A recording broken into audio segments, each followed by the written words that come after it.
100 साल से काबिज है हम, हमारे पट्टे हैं, हम खातेदार हैं, यहाँ की रजिस्ट्री की जमीन है। आज सुबह हमारा हाई कोर्ट से स्टे भी मिला, कॉपी नहीं मिली हमारे को, थोड़ा डिले हो गया, उसको भी नहीं माना इन लोगों ने। आज एकदम ऐसे अटैक करा। कम से कम व्यापारियों को 20 दिन का समय तो देते, जो दुकानें रहे तो खाली करते। आपने मालूम तो कि भविष्य में इतनी आगे तक आएगा? मालूम नहीं था, वो तो किसी एक ने दुकान बनाई तो सबने उसी हिसाब से बना ली। 160 फुट में रोड अगर करते हैं तो जैसे उधर है ऐसी कैसे इधर आ जाती, मतलब कोई दिक्कत नहीं थी। जयपुर को सुंदर बनाना है तो रोडों का काम तो हो करेगा। जेडी का मास्टर प्लान है, वो लागू होगा तभी तो जयपुर की सुंदरता आएगी। न तो सामान हम पटने के लिए वहाँ हर जगह है, न रोटी खाने के लिए। आप मर जाएंगे, आत्महत्या करेंगे।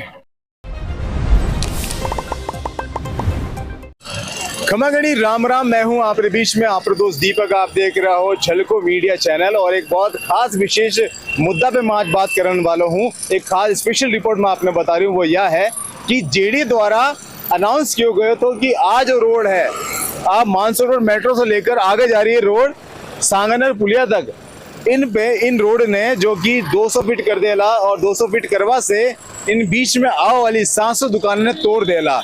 आपने बता दूं, जो बात बोली गई थी वह आज हो रही है। करीब लगभग सारी दुकानें टूट चुकी है, थोड़ी बहुत बाकी है, वह काला टूट जाएगा। लेकिन इनसे जो 18 व्यापारी है वह बहुत बड़ा नुकसान हुआ है।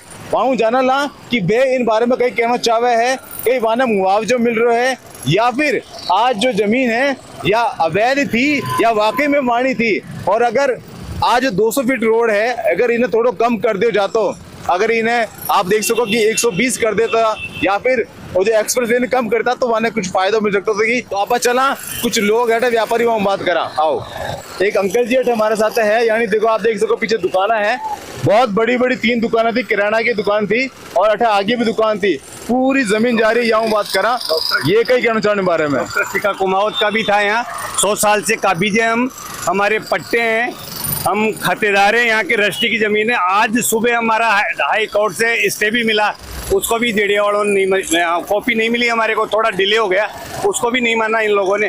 भजन लाल जी जब यहाँ आए थे, उनके चाचा जी पूरणमल जी, उनके पुत्र, जब उन्होंने कहा था ऐसा अन्याय किसी के साथ नहीं होगा और आपको राहत पहुँचाई जाएगी, जब एक कच्ची बस्तियों को सरकारी ज़मीनों पे अति आक्रमण करके उनको पट्टा वितरण कर रहे हैं, जो कब्जेदारी है 100 साल से, उनको बेदखल और अवैध निर्माण कैसे बता रहे हैं राज्य सरकार, जेडीए के अधिकारी, ये बताओ। आज जेडीए के अधिकारियों के और मंत्रियों के इनके आशियाना टूटे तो इनको कितना दुख है, ये बताओ आप। इनकी जो खुद की जमीनें हैं उनको बेदखल कर दे, रजिस्ट्री की जमीन को अवैध करार दे दे, सरासर अन्याय है ये धोखा है। ये सीएम साहब के पास भी गए, सीएम साहब के व्यापार मंडल वाले new Sanganer road, BT road पे हम धरना प्रदर्शन कर रहे थे 20 रोज से। वहाँ सीएम साहब के परिवार के आदमी आके कहे कि आपके साथ अन्याय नहीं होगा, ये है सीएम साहब ने भेजा है ये। फिर आज एकदम ऐसे अटैक करा। कम से कम व्यापारियों को 20 दिन का समय तो देते, जो दुकानें रहे तो खाली करते। फर्नीचर सही सब सही तहस नहस कर दिया। कब की बात है, कब आज सुबह ही आया था या कितने बजे आया था? ये सुबह आए 11-12 बजे, कितने बजे? 11-12। हाँ, उससे पहले ही मेरा स्टे हो गया था, लेकिन कॉपी नहीं आई थी। अब वो मान ही नहीं रहे थे अधिकारी किसी। जब उन वक्त अटे तोड़वाना आया था तो उन वक्त सामान आप अंदर ही रखो तो कि काफी सामान तो रहता है, अंदर भी रहता, बाहर भी रहता, फर्नीचर हुआ और कूलर हुए और पंखे हुए, तो वो सब मलबे में भी दब गए। कुछ लेगी टुकड़े वाले बीनने वाले आते हैं, वो भी ले जाते हैं। किस का ध्यान रखेगा व्यापारी? तो अब कहीं करो ला, अब कहीं सोच रखे आप? अब क्या करेंगे, हम कोर्ट की शरण में गए, सुबह स्टे हुआ है, अब न्यायपालिका का आदेश फिर अवगत कराएंगे इनको, फिर ये क्या करते हैं। यही है, ये व्यापारियों के साथ अन्याय कराया इन लोगों ने। और अगर कोर्ट आपकी बात नहीं मानी तो? कोर्ट ने स्टे दिया है कि इनको मुआवजा दो, इनका पहले मुआवजा का फाइनल वो करो, उसके बाद में तोड़ो। तो इस रोड पे रोहित स्टील है, उनको नहीं तोड़ा। आगे किसान विकास समिति सैनी डाबा, उनका स्टे, उनको नहीं तोड़े, जिनके स्टे इनको तोड़े नहीं। आपने क्या लग रहा है कितने तक मुआवजा मिल जाए? आपने मुआवजा तो अब करोड़ों का है हमारे। आज 300 गज जगह गई है, तो उसका क्या मानते हो आप यहाँ की वैल्यूएशन को देखते हुए? पर ये तो डीएलसी के हिसाब से देंगे, वो तो दो कम से कम व्यापारियों को। कोटवाड़ा में ओवर ब्रिज बना, रेलवे ब्रिज, वहाँ अगर दुकानें गई है, उनको काड़वाड़ रोड पे दी ये दुकानें, फिर यहाँ क्यों नहीं दी? यहाँ के व्यापारी क्या पाकिस्तान से हैं? वो भी हिंदुस्तानी है। कानून एक ही है, एक तो डबल इंजन की सरकार यूपी, सेंटर में मोदी सरकार, माँ योगी सरकार, 1725 मकान अकबर नगर बनाया गया अवैध सरकारी जमीन पे, उनको ध्वस्त करके योगी जी ने सबको मकान हैंड ओवर किए। तो यहाँ भी देते भजन लाल जी। भजन लाल जी भी वही सीएम है, वही इंसान भजन लाल जी है। फिर क्या हो रहा है अन्याय? अगर आपने मुआवजा अगर मिल जावे तो दोबारा आप इन जगह में रहना पसंद करो कि और जगह जाओ? अभी इतना पैसा कहाँ है जो दूसरी जगह तो जाएंगे हम। तो फिलहाल तो ये था ओम प्रकाश जी कुमावत साहब, जानिए बड़ी बड़ी 3 दुकाना थी, इससे लेवा में थोड़ी सी देरी होगी और इनो परिणाम यानी वो देखने मिले कि यानी इतनी साल से जो दुकाना थी वो टूट गई। मुआवजे की एक उम्मीद जताई जा रही है, लेकिन फिलहाल कुछ कह नहीं सका कि मुआवजा मिलेला, और मिलेला भी तो कितना मिलेला। आपका नाम कहिए? सीताराम जांगीर। पहली बात तो ये है कि इनको सेंटर से नाप करनी चाहिए। 500 करोड़ हाउसिंग बोर्ड भी टूटता, अवैध वो है, अतिक्रमण हाउसिंग बोर्ड है। क्योंकि हमारे को क्या है कि पट्टा बना था जब क्रमोन्नत सोसाइटी द्वारा 120 फुट रोड रखी हुई थी। अगर 200 फुट रखना था इनको तो हाउसिंग बोर्ड को आगे ले जाके 200 फुट रखते, फिर इनको जो पेट भरते हैं बच्चों का वो उनको नहीं करते, छेड़ते नहीं। वसुंधरा राजे ने कई बार जो है निशान लगाए थे, उसमें 4 फुट दुकान 4.5 फुट जाती, 160 फुट 160 फुट में रोड अगर करते हैं तो जैसे उधर है ऐसी कैसे इधर आ जाती। मतलब कोई दिक्कत नहीं थी किसी को भी। अब राजनीति क्या कर रही है क्या नहीं कर रही है वो भगवान जाने, ऊपर वाला। लेकिन हम तो जो है न तो सामान हम पटने के लिए वहाँ जगह है, न रोटी खाने के लिए। अब मर जाएंगे, आत्महत्या करेंगे, बस इसके अलावा कोई नहीं है। तो मैं तो ये कहना चाह रहा था, हम बच्चों को भी ले आते हैं, तुम्हारे पास मिलिट्री पुलिस है, गोली निकलवा दो उनके, ये चाहते हैं हम। जो मार दो हमको, जब दुकानें टूट गई तो हमारे क्या मतलब है, हम क्या करेंगे अब? इसलिए हमको मार दो, हम मरना चाहते हैं। आपकी कितना समय से दुकान थी? सन 1982 दुकान, बिजली का कनेक्शन, काम चालू था मेरा। कटे थी दुकान आपरी? आई थी। किन चीजें दुकान थी आपकी? मेंटेनेंस काम, मतलब लेथ मशीन, वेल्डिंग का। ये तो जब आपका दुकान कागज जो था आपरे नाम था, तो उनमें ऐसा कुछ प्लान तो उन वक्त की अठे जो भविष्य में रोड बनेला 200 फीट? नहीं, 200 फीट का तो ये जबरदस्त 200 फीट देने, मतलब ये मूर्खता है। एक मास्टर प्लान में 200 फुट, जब ये 5 से किलोमीटर है तो ये 200 किलोमीटर नहीं है। अगर ये 200 बन जाए, अजमेर रोड भी 160 है, अजमेर रोड जो 200-300 किलोमीटर है, तो फिर ये इतनी सी देर में ये जो है ये 100-200 फुट की क्या जरूरत पड़ गई इनको 5 किलोमीटर में। आपने कहीं लगे जो वर्तमान सरकार है भजन लाल जी की, इनके कारण ये सब कुछ हो रहा है? क्योंकि अगर पहले जो आप देख सके जो कांग्रेस की सरकार थी उन वक्त आप आराम चल रहा था सब कुछ, अन्य कॉलोनी भी जो बराबर चल रही थी, लेकिन एकदम से भजन लाल जी सरकार ने आए हुआ ज्यादा टाइम नहीं हुए है और कुछ आवाज भी सुनवा मारी कि वहाँ कोई मिलवा वाला है जो वहाँ प्रॉपर्टी वैल्यू बढ़ जाएगा, इन कारण से कुछ हो रहा है। ये तो पता नहीं सर मेरे को तो। बाकी ये जो कांग्रेस सरकार बचा रखी थी और अब अचानक होते ही तोड़ फोड़ करती, हम तो वो बेरोजगार हो गए। बालाजी से आ रही थी वो वरुण पथ पे 200 फीट थी पहले, अब 100 कर दी उसको।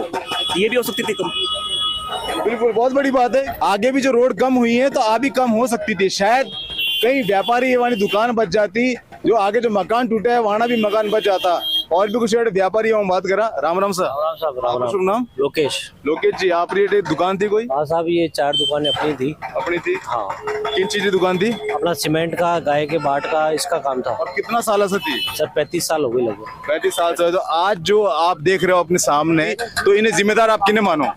जिम्मेदार तो सर अब जेडीयू को मानते हैं, वो पहले बताते थे तो हम पीछे बढ़ाते उस हिसाब से। ये तो हम काश्तकार हैं, तो हमारी आगे भी जमीन थी हाउसिंग बोर्ड में गई, और पीछे फिर हम तो उसी हिसाब से बढ़ाते। वो सेंटर लाइन दे देते, उसी हिसाब से हम पीछे बढ़ा लेते। तो जिन वक्त आप जमीन खरीदी थी तो उन वक्त आपने मालूम था कि वो भविष्य में होगा? नहीं साहब, ये जमीन खरीदनी है, पूछते नहीं है, तो अपनी है। 60-70 साल हो गई अपनी जमीन। नहीं, आपने मालूम था कि भविष्य में इतनी आगे तक आएगा? मालूम नहीं था।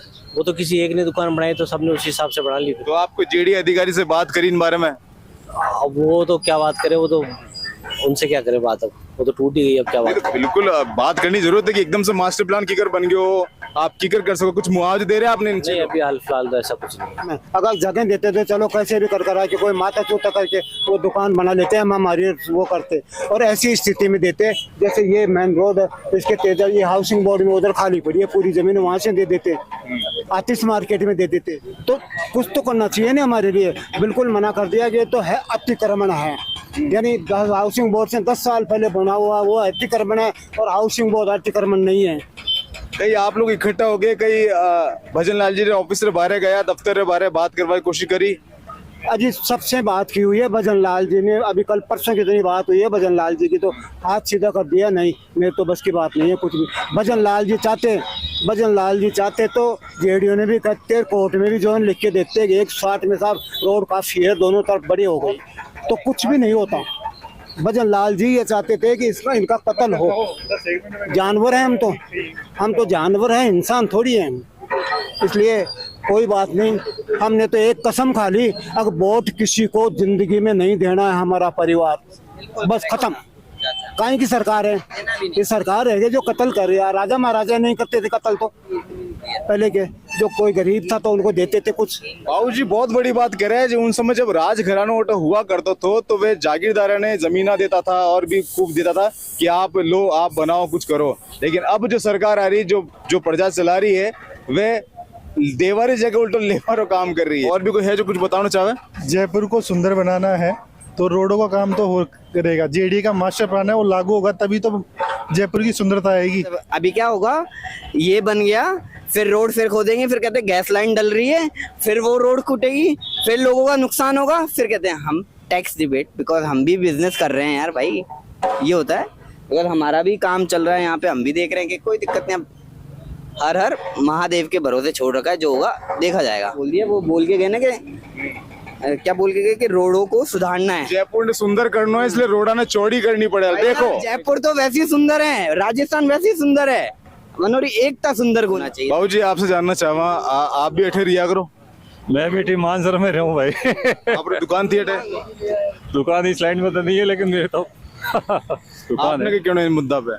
मुद्दा में तो ऐसा है, गरीब को तो नुकसान होता ही है। देखो बड़ा मेहनत से कमाता है, कि सरकार तो बड़ा हाथ होते हैं सरकार के, तो लेकिन कमाने में कई वर्षों लग जाते, जमाने में कई वर्षों लग जाते हैं, तो आदमी कहाँ से खाना पूर्ति करेगा। मुआवजा देना चाहिए, किसी को नुकसान नहीं होगा। सरकार क्या करे, आत्मनिर्भर बनो। सरकार क्या करे, आत्मनिर्भर बनो। तो आत्मनिर्भर बनवाने बाद अगर ये परिणाम देखने में ये तो नीचे आ गया ना, आत्मनिर्भर कब बढ़ेगा? ये तो गया, नीचे गया। आत्मनिर्भर तो दुकान होती, चलती तो बनता। हम ये बता रहे हैं कि जो सामने बना हुआ है ना, उसको तोड़ना चाहिए, तो उस रोड को बड़ा करना चाहिए और बीच में डिवाइडर लगा देना चाहिए, ताकि लोगों को आने जाने में असुविधा नहीं होवे और लंबा रोड जाए। एक बहुत जरूरी बात बता रहा है, बीच में जो एक्सप्रेस वे हुआ अगर इन्हें आप हटा के बीच में एक छोटा जो डिवाइडर दिख रहा है, ऐसा डिवाइडर कर देता तो शायद काफी हद तक जमीन और बच जाती, थोड़ी आगे तक ना जाके थोड़ा सा आगे तक रहे हो तो।